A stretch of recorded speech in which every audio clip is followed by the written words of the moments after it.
Hello friends, MCQ series में हम discuss कर रहे हैं स्पॉटिंग एरर को।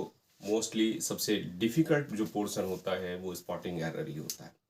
तो इसको एक प्रैक्टिस सेशन की तरह, अपनी एक्सरसाइज की तरह लेकर बैठिएगा और मेरे साथ साथ शुरू करते हैं। Without wasting any time, let's start. सबसे पहला जो क्वेश्चन है देख लेते हैं। Improve the bold part in the following sentences if needed. यहाँ पर जो बोल्ड पार्ट है, अगर आपको जरूरत लगती है, इसमें कोई एरर है, तब आपको नीचे वाले ऑप्शन से इसको क्या करना है, रिप्लेस कर देना है, और अदरवाइज आप नो करेक्शन पे जाएंगे। देख लीजिएगा, ही डिड नॉट नो, उसे नहीं पता, what happened as he was falling unconscious. Clear? तो इस तरह की कहीं अगर आती है दो क्लॉज, अगर पहली क्लॉज आपकी पास्ट में है तो ऑब्वियसली दूसरी क्लॉज भी पास्ट में होती है पहली चीज। तो यानी यहां पर ये चीज तो नहीं दिख रही है, यहां ऑलरेडी पास्ट में है। लेकिन he fell unconscious, was fallen unconsciously, had fallen unconscious, had been unconscious and no correction required. तो क्या होगा आपका आंसर?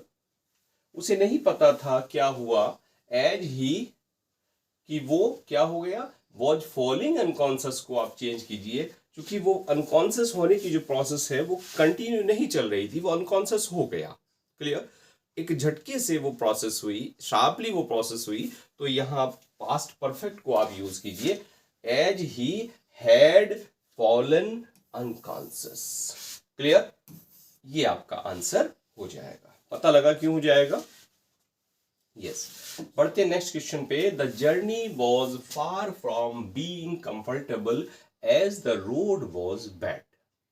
जर्नी जो थी क्या थी? फार फ्रॉम बीइंग कंफर्टेबल, यानी वो कहना चाह रहा है कि चूंकि रोड जो थी वो बैड थी, इस रीजन से जो जर्नी थी इट वॉज नॉट कंफर्टेबल, वो कंफर्टेबल थी ही नहीं। तो यानी कि आपके पास क्या है ऑप्शन? फार फ्रॉम कंफर्टेबिलिटी की जो जर्नी थी, फार फ्रॉम कंफर्टेबिलिटी, कंफर्टेबिलिटी से अलग थी। Far and being not comfortable, not comforted, far from being comforted, far from comforting and no correction required. आपको 20-30 सेकंड का आपके पास टाइम है, फटाफट से उसको अपनी नोटबुक में मार्क करते चलिएगा और बाद में कमेंट करके बता दीजिएगा कि आपकी तैयारी कैसी है। क्लियर? देखिए, definitely the journey was far from being comfortable as the road was bad. Being comfortable, journey जो थी, जो कंफर्टेबिलिटी थी, यानी जो आराम था। अब बात यहां आती है फार फ्रॉम बीइंग, यहां जो बात आती है कंफर्टेबिलिटी की, अगर हम कहें कि फार फ्रॉम कंफर्टेबिलिटी, जो आराम है उससे क्या थी, वो अलग थी। तो कंफर्टेबिलिटी लाएंगे या कंफर्टेबल ही लाएंगे? फार फ्रॉम बीइंग कंफर्टेबल,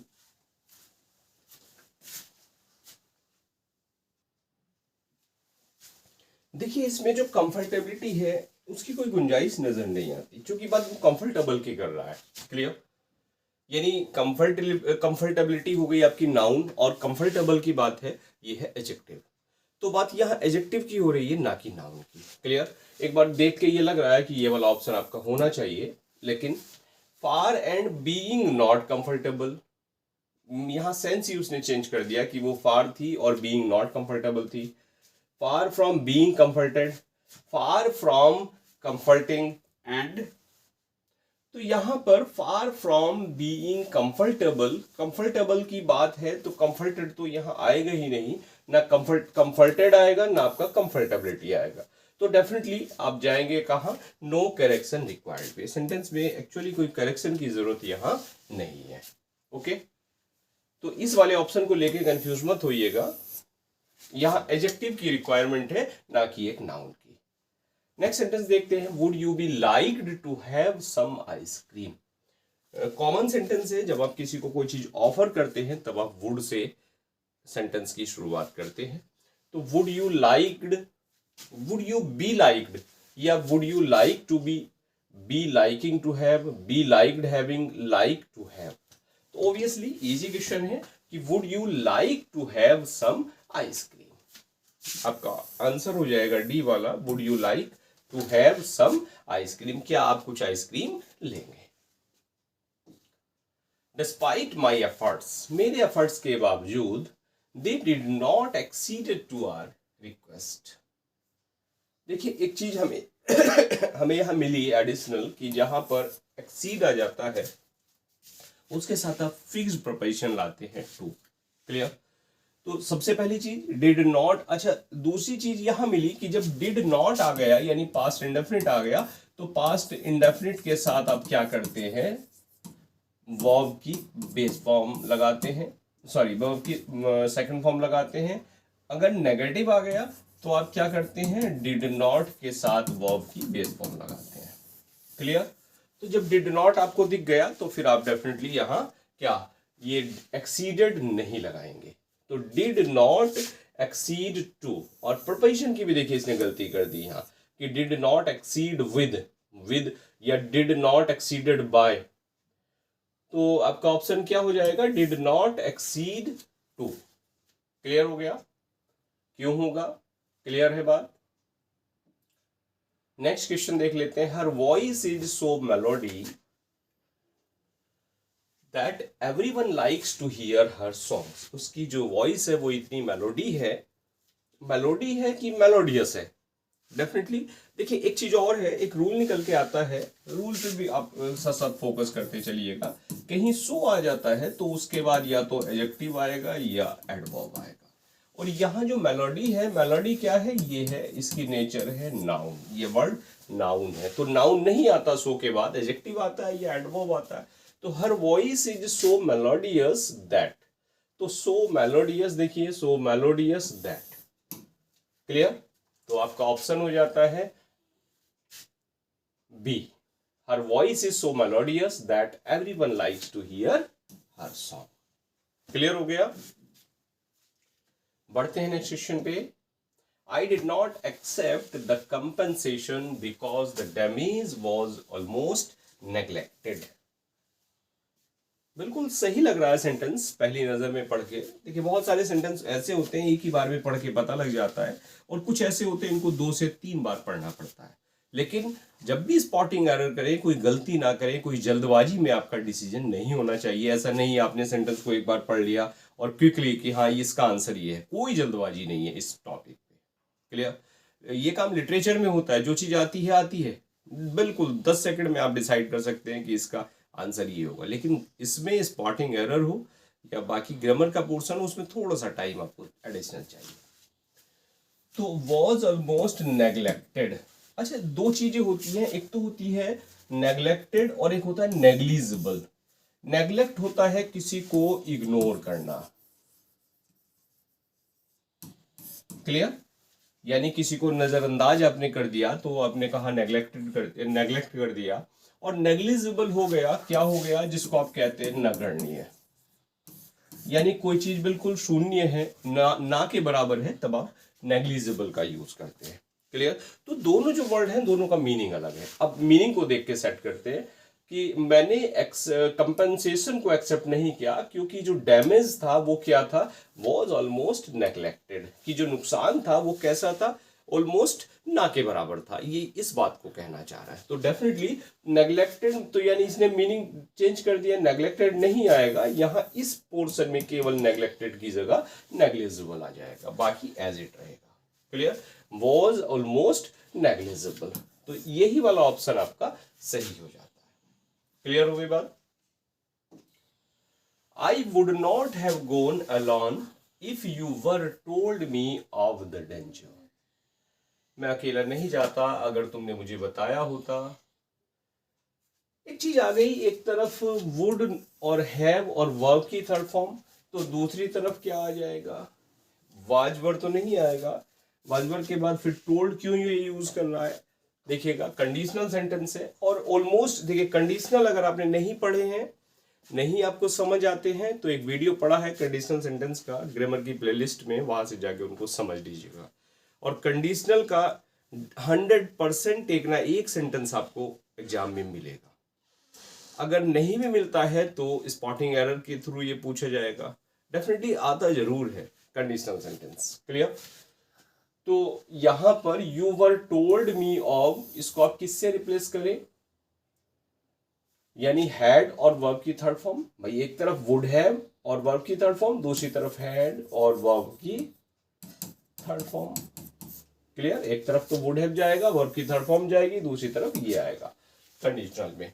तो क्या हो गया आपका, if you had been told me of, would have told me of, और वुड तो यही आ जाएगा, would have told me of, no sorry, had तो वुड हैव तो आएगा ही नहीं, had told me with, had told me with. अच्छा प्रपोजिशन भी गलती हो सकती है क्या यहाँ पर, हैड टोल्ड मी ऑफ या हैड टोल्ड मी विद, तो टोल्ड के बाद ऑफ आएगा, यहाँ विद का कोई मतलब नहीं है, यहाँ ये वाला पोर्शन आपका आएगा। If you had told me of, अगर तुमने मुझे बता दिया होता डेंजर के बारे में तो क्या होता, मैं वहां नहीं जाता। We are staying in this building for the last 2 decades, हम यहाँ इस बिल्डिंग में हम ठहर रहे हैं कब से, लास्ट 2 decades से। तो डेफिनेटली यहाँ पर देखिए फॉर का यूज हो रहा है, और ये जो टेंस है आपका ये है परफेक्ट कंटिन्यूअस टेंस, और परफेक्ट कंटिन्यूअस टेंस है चूंकि प्रेजेंट टेंस की बात कर रहा है तो आप यूज कीजिए यहाँ क्या, हैज और हैव, चूंकि आर है तो हैव हो जाएगा, हैव बीन और वर्ब में आईएनजी। क्लियर, तो we have been staying in this building, have been staying in. अच्छा इनटू दिस बिल्डिंग नहीं आता, इनटू क्या होता है, मोशन को बताता है, मूवमेंट को बताता है, जब आप किसी बिल्डिंग में एंट्री कर रहे होते हैं तब आप इनटू का यूज करते हैं। क्लियर, तो कहाँ आया आपका आपका जो आंसर है वो हो गया have been staying in. Clear हुआ। Next, a large amount of people think that he is innocent. Definitely 2 चीजें हैं, एक अमाउंट है, एक नंबर है। तो अमाउंट की बात हो रही है, अमाउंट, तो इसको लाते हैं आप अनकाउंटेबल नाउन से पहले, यूसीएन से पहले, अनकाउंटेबल नाउन से पहले आप अमाउंट का यूज करते हैं। लेकिन अगर आपकी नाउन काउंटेबल हो जाती है तब आप क्या यूज करते हैं, तब आप यूज करते हैं नंबर को, यानी जिसको आप गिन सकते हैं वहां आपको यूज करना है नंबर, और जिसको आप काउंट नहीं कर सकते वहां आपको यूज करना है अमाउंट। क्लियर, तो लार्ज अमाउंट है, चूंकि पीपल है, you can count them, countable noun है, तो definitely a large amount of. Clear, big amount, large amount, big amounts and large number, तो लार्ज नंबर ऑफ पीपल, ये डी वाला option आपका करेक्ट हो जाता है। क्लियर हो गई बात। Yes, next question, he asked me that my car was safe for a long time.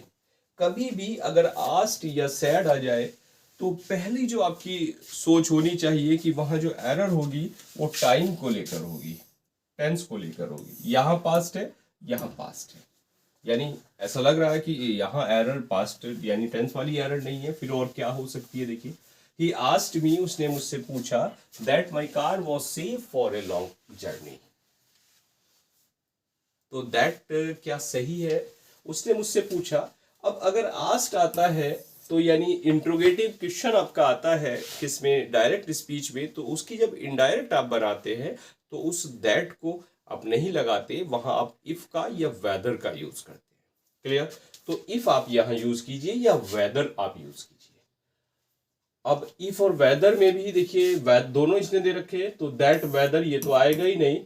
If my car was safe for a long journey. Clear, या if my car was safety, तो safety का तो मतलब नहीं है, वो safe की बात हो रही है। Whether my car had safety, had safety का मतलब नहीं है, had safety for a long journey. तो इफ या whether my car was safe. Clear, या if my car was safe for a long journey. Clear हो गया।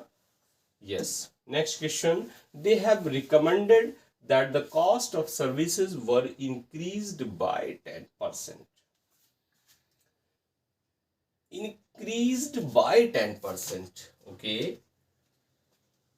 They have recommended, देखिए फटाफट से एक बार पढ़ के पता लग जाएगा कहाँ कोई गलती है या नहीं है। देखिए बात कर रहा है दे हैव रिकमेंडेड यानी प्रेजेंट परफेक्ट की, और जब प्रेजेंट परफेक्ट की बात हो रही है, क्लियर, तो प्रेजेंट परफेक्ट के साथ फिर ये वर क्या कर रहा है, यहां फोकस कीजिए, यहां वर नहीं आएगा, क्लियर, यानी टाइम एंड टेंस की बात हो रही है जो कल हमने डिस्कस किया था क्लास में। तो they have recommended that the cost of services, उन्होंने रिकमेंड किया, आर इंक्रीज्ड, वर इंक्रीज नहीं, आर इंक्रीज्ड बाय 10%। ये आपका आंसर होना चाहिए, आर इंक्रीज्ड फ्रॉम 10%। प्रपोजिशन की कोई एरर हो सकती है क्या, इन दोनों में आप सोचिएगा फटाफट से, ये दोनों आपके आंसर हैं इनमें से, यानी इन दोनों में से आपका आंसर होगा।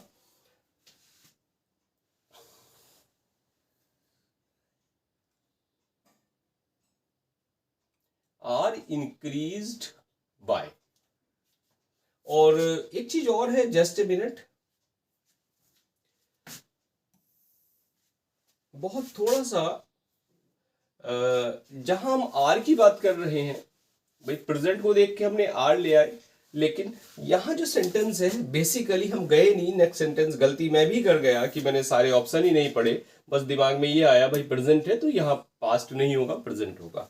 एक्चुअली यहाँ पर ना ये ऑप्शन है ना ये है, अब क्यों है मैं डिफाइन कर दूं। देखिए यहां पर वो कह रहा है कि जो रेकमेंड कर दिया उसने कि जो सर्विस है it should be increased, right, कि इसको बढ़ा दिया जाना चाहिए 10%। तो यहां वो कह रहा है एक्चुअली शुड बी इंक्रीज्ड। देखिए जल्दबाजी बिल्कुल नहीं होगी, जल्दबाजी अगर होगी तो जैसे मैं धोखा खा गया इस सेंटेंस में, आप भी वैसा ही कर जाएंगे, क्लियर। तो शुड बी इंक्रीज्ड यहां आना है वर की जगह, और शुड बी इसने दिया ही नहीं है। अब शुड बी नहीं दिया तो जो शुड है ये अंडरस्टूड भी हो सकता है, तो आपका जो आंसर होगा वो ये वाला होगा, बी इंक्रीज्ड बाय। क्लियर हो गई बात, ना आर है ना इज है, यहां है बी, अंडरस्टैंड, यस। तो स्पॉटिंग एरर में कोई कंप्रोमाइज नहीं भाई, यस। बढ़ जाए आगे, they always try to find fault in anybody, वे हमेशा कोशिश करते हैं फाइंड फॉल्ट इन एवरीबडी। तो देखने में बिल्कुल सही लग रहा है सेंटेंस, लेकिन ऑप्शन पढ़ लीजिएगा, try to find fault in, they always tried. तो देखिए पहली बात, अगर ऑलवेज आ रहा है यानी प्रेजेंट इंडेफिनिट की बात हो रही है तो ट्राइड तो होगा ही नहीं, यहाँ टेंस को लेकर कोई एरर नहीं है, यानी ट्राई है, बिल्कुल ठीक लिखा हुआ है। They always try to find fault in, find fault in, बस यहाँ प्रपोजिशन की कोई मिस्टेक तो नहीं है, try to find fault with, try for finding fault in, try and find fault in. अगर बात करते हैं आप फॉल्ट की तो क्या ऑप्शन होता है, फाइंड फॉल्ट विद, क्या आता है आपका preposition, find fault with somebody. किसी में अपने फॉल्ट को फाइंड करना है तो वहां प्रपोजिशन आप इन नहीं लगाते, क्लियर। तो find fault with, they always try to find fault with, इस बी वाले ऑप्शन पे आइएगा, क्लियर हो गया। Next question, he arrived at the venue only after the meeting was adjourned. वो वेन्यू पर पहुंचा, कब पहुंचा, after the meeting was adjourned, यानी यहां पर टाइम टेंस का सेगमेंट है, एक तरफ आपका पास्ट इंडेफिनिट है और दूसरी तरफ पास्ट परफेक्ट है। तो यहां जो ये वाज दे रहा है, वाज अडर्न्ड, यहां पर इसने कह दिया क्या कि अजर्न्ड। एक्चुअली यहां क्या है, जो मीटिंग है वो कहना चाह रहा है कि मीटिंग वाज अजर्न्ड, क्लियर। भाई यहां तो मीटिंग हैड बीन अजर्न्ड होता, देखिए हैड बीन, और चूंकि टेंस पैसिव वॉइस में है तो अगर ये पास्ट परफेक्ट जाएगा तो पैसिव फॉर्म में जाएगा। he arrived at the venue only after the meeting had been adjourned, ये आना था had been adjourned, लेकिन जब इसने had been adjourned नहीं दिया तो यहां पर वो क्या कर रहा है, past indefinite plus past indefinite यहां कहना चाह रहा है, क्लियर। और पास्ट इंडेफिनिट कहना चाह रहा है और वो भी पैसिव वॉइस में जाएगा, तो वॉज के साथ यहां पर अजर्न को आप यूज करेंगे, clear. The meeting was adjourn. Adjourn क्या होता है, अजर्न होता है ब्रेक ऑफ, क्लियर। तो फिर क्या आएगा, मीटिंग वॉज अजर्न। इस ऑप्शन पे आप ए वाले पे आ जाइएगा। पता लगा क्यों होगा ये वाला ऑप्शन, यस। बढ़ते हैं आगे। Everyone believed him to be guilty for murder. बिल्कुल एक ही बार में पढ़ के समझ आ गया क्या गलती है, क्योंकि गिल्टी के बाद आप क्या यूज करते हैं, प्रपोजिशन। बड़ा कॉमन सा चैप्टर है, कॉमन क्या कहिए, गलत कह दिया मैंने, बड़ा डिफिकल्ट सा चैप्टर है, ओके। जैसे टाइम, ये जैसे आपका स्पॉटिंग एरर है वैसे ही आपका प्रपोजिशन है। कितनी भी प्रैक्टिस कर लो कई बार छूट जरूर जाता है। तो टू बी गिल्टी फॉर की जगह आप क्या लाते हैं, प्रपोजिशन में ऑफ का यूज करते हैं, to be guilty of, clear. यानी दोषी होना, उस सेंस में आप इसका यूज करते हैं, to be guilty of something, clear. यानी किसी चीज के आप दोषी हैं तो आप टू बी गिल्टी ऑफ का यूज करते हैं definitely.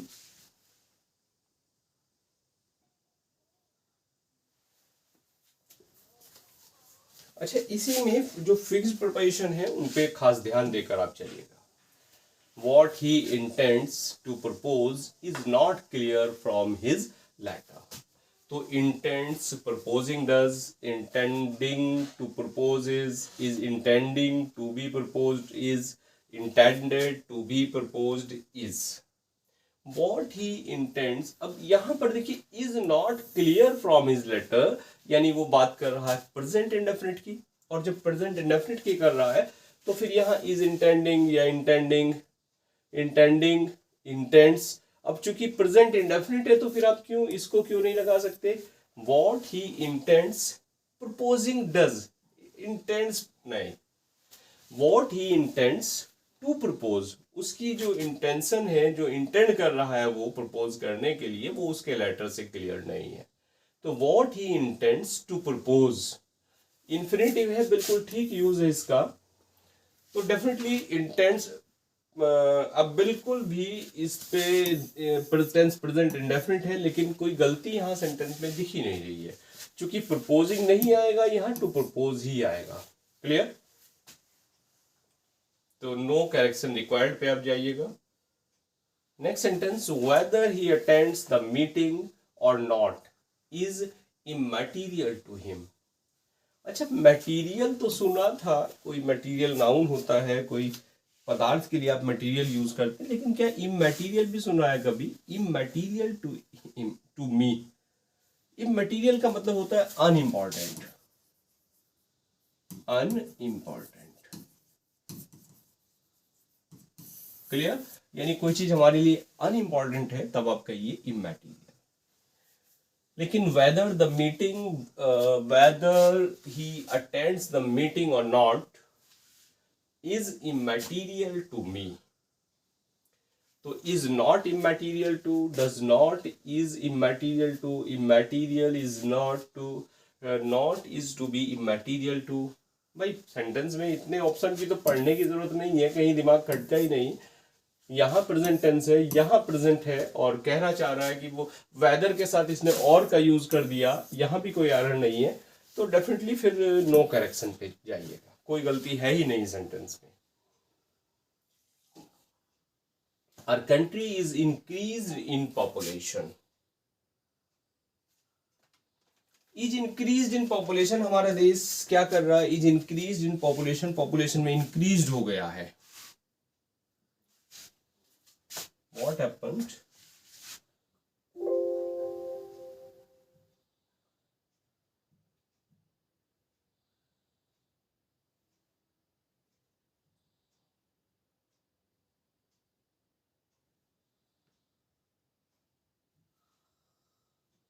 Yes, yes, yes. Our country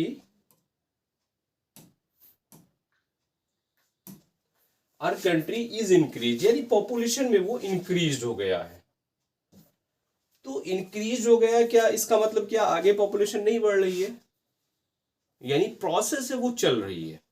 तो इट मीन्स क्या है, इज इंक्रीज्ड को आप लाइए इज इंक्रीजिंग में, यानी कंटिन्यूअस प्रोसेस है। पॉपुलेशन कल भी बढ़ रही थी, आज भी बढ़ रही है और बढ़ती रहेगी।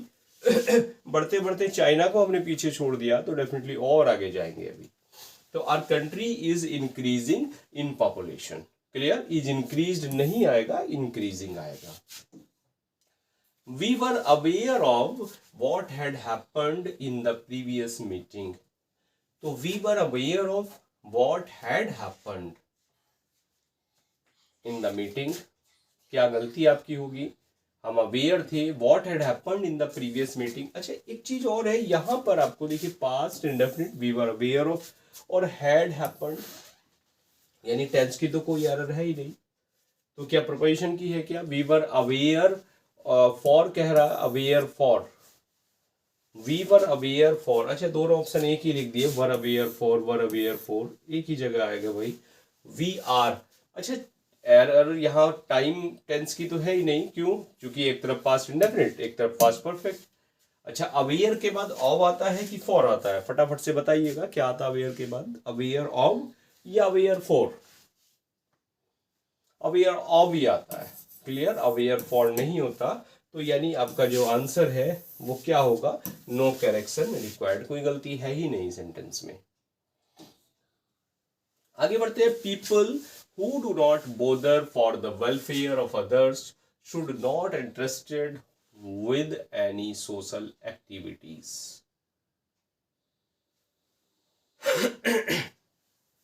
People who do not bother for the welfare of others should not interested with। अब एक चीज नोटिस कीजिए, जब इसने शुड का यूज कर दिया तो फिर इंटरेस्टेड क्यों यूज कर रहा है? शुड के बाद कभी भी पास्ट फॉर्म नहीं आती, क्योंकि शुड अपने आप में शेल की पास्ट फॉर्म है। क्लियर, तो शुड नॉट इंटरेस्टेड विद या शुड नॉट इंटरेस्ट विद क्या आना चाहिए? Should not interest with, not interested with, be interested with, not with, be not interested for, not be interested with। यहां ये चूंकि sentence passive voice का है, passive voice की यहां बात कर रहा है, तो फिर शुड नॉट बी का आप यूज कीजिए। क्लियर, पैसिव वॉइस में बी यहां ऐड हो जाएगा आपके पास, should not be interested with any social activities. Clear, तो इंटरेस्टेड विद का, और एक चीज और मिली हमें कि इंटरेस्ट अगर आता है, ट्रस्ट और इंटरेस्ट अगर आता है तो उसके बाद क्या, विद का आप यूज करते हैं। नेक्स्ट है क्वेश्चन आपका, he asked to me whether I will help him. फटाफट से एक ही नजर में पता लग गया कि क्या एरर है। डेफिनेटली अगर उसने नरेशन की बात की है, आस्क्ड अगर आया है तो यहाँ जो विल है ये नहीं आएगा, यानी ये पास्ट फॉर्म में आएगा। तो वेदर आई वुड और वेदर आई कुड और वेदर आई वुड, और वेदर को आप इफ से रिप्लेस कर सकते हैं। तो आपका आंसर क्या होगा, आपका आंसर सी वाला हो जाएगा, ये सी ऑप्शन आपका करेक्ट हो जाएगा। Clear, should you need any further clarification please contact me. अब देखिए, शुड सबसे पहले देख के ये लग रहा है कि सेंटेंस जो है ये क्वेश्चन होना चाहिए, लेकिन ये क्वेश्चन नहीं है। यहां जो शुड होता है ये अकेला शुड अगर शुरू में आ रहा है तो वो इफ के सेंस में होता है। वो यदि वो कह रहा है if you need any further clarification, अगर आपको किसी और फर्दर क्लैरिफिकेशन की जरूरत है तो देन प्लीज कॉन्टेक्ट। क्लियर हो गई बात। तो यहाँ इंट्रोगेटिव तो है ही नहीं सेंटेंस। एक पिछले लेक्चर में भी एक इसी तरह का सेंटेंस आया था, किसी ने कमेंट किया था कि ये इंट्रोगेटिव नहीं है क्या, तो इंट्रोगेटिव नहीं है सेंटेंस ये। क्लियर, बिल्कुल उसी तरह से ये एरर है। तो यानी शुड का यूज यहाँ बिल्कुल सही दिख रहा है शुरू में, और सही है तो फिर और क्या गलती हो सकती है यहाँ पर? भाई दो ही बात तो है, should you need, if you need, if you should need क्या रहा है, तो फिर कोई गलती नहीं है यहाँ सेंटेंस में कि अगर आपको कोई क्लैरिफिकेशन की जरूरत है। क्लियर होगी बात? He is far more serious practitioner now than he would have to be in the past. He would have to be in the past. इसको ध्यान दीजिएगा, would यहां पर is है तो क्या यहां would होगा कि नहीं होगा? यानी वो हैबिट की बात कर रहा है। He is a far more serious practitioner now than he would have to be in the past. कि वो अब एक सीरियस प्रैक्टिशनर है, वो पास्ट में जैसा हुआ करता था। यानी एक हैबिट की बात कर रहा, और हैबिट भी क्या, पास्ट में। तो जो पास्ट वाली हैबिट है उसके लिए आप लगाते हैं यूज्ड टू। क्लियर? तो ऑब्वियसली यूज्ड टू, और यहां बी है तो यूज्ड टू बी, ये आपका आंसर आ जाएगा। तो then he used to be in the past. बात क्लियर हो गई? नहीं हुई? If you will disobey his orders he will punish you. दोनों जगह विल आ गया, फटाफट से कर दीजिए इसको तुरंत। क्या गलती है यहाँ कि जब दोनों जगह फ्यूचर आता है हिंदी में, तो इंग्लिश में आप एक जगह प्रेजेंट इंडेफिनिट में यूज करते हैं, दूसरा सेंटेंस जो फर्दर एक्शन है उसको अपनाते हैं फ्यूचर इंडेफिनिट में। तो डेफिनेटली जो आपका आंसर होगा, if you disobey his orders he will punish you. He, if you will हटके डिसओबे आ जाएगा, इफ यू डिसओबे। क्लियर हो गया? Next, it took him a long time to have been recovery from his illness. उसने बहुत समय ले लिया। टू हैव बीन रिकवरी या to have had his recovery, to be recovering, to have a recovery या to recover. To have, देखिए यहां जो गड़बड़ कर रहा है ये हैव बीन कर रहा है। It took him a long time to recover from his illness. Recovery नहीं है, फिर रिकवर है। यहां लाइए आप, to recover from his illness. Clear? Recover होने में बहुत समय ले लिया, सिंपल सी बात है। हैव बीन रिकवरी फ्रॉम कोई मतलब नहीं है। तो डी ऑप्शन आपका हो गया। बढ़ जाए आगे, what is I do not understand is. भाई क्या ऐसा बेहुदा सेंटेंस देखा है, व्हाट इज और फिर इज आ गया। भाई जब ये क्लॉज बना रहा है, और क्लॉज बना रहा है, व्हाट से क्लॉज बन गई, तो डेफिनेटली ये जो इज है ये आएगा ही नहीं। What I do not understand, कि जो मैं नहीं समझता हूं। Now he failed in the examination. Clear? तो पहली बात तो इज नहीं आएगा। What I do not understand is, okay. अच्छा, व्हाट से यहाँ क्वेश्चन नहीं है, क्वेश्चन नहीं है। क्वेश्चन होता तो क्वेश्चन मार्क होता। अब क्वेश्चन मार्क नहीं है तो डेफिनेटली ये क्लॉज है आपकी। क्लियर? क्लॉज बना रहा है, क्लॉज है तो आपका फिर क्वेश्चन मार्क नहीं है, और क्वेश्चन मार्क नहीं है तो what I do not understand is, यहां वाला इज आएगा। क्लियर? यहां वाला इज नहीं आएगा। तो ए वाला ऑप्शन आपका कंप्लीट हो गया। क्लियर? यानी रिडंडेंट है, अनावश्यक है इसका यूज यहां पर। तो क्वेश्चन किए हमने कितने, 25। स्कोर आपका क्या रहा? मेक एन ऑनेस्ट कमेंट, ताकि पता लगे आपकी तैयारी कितनी चल रही है, और इस टॉपिक को लेके कितने और आपको MCQs दिए जाने हैं, कितनी और आपको प्रैक्टिस दी जानी है।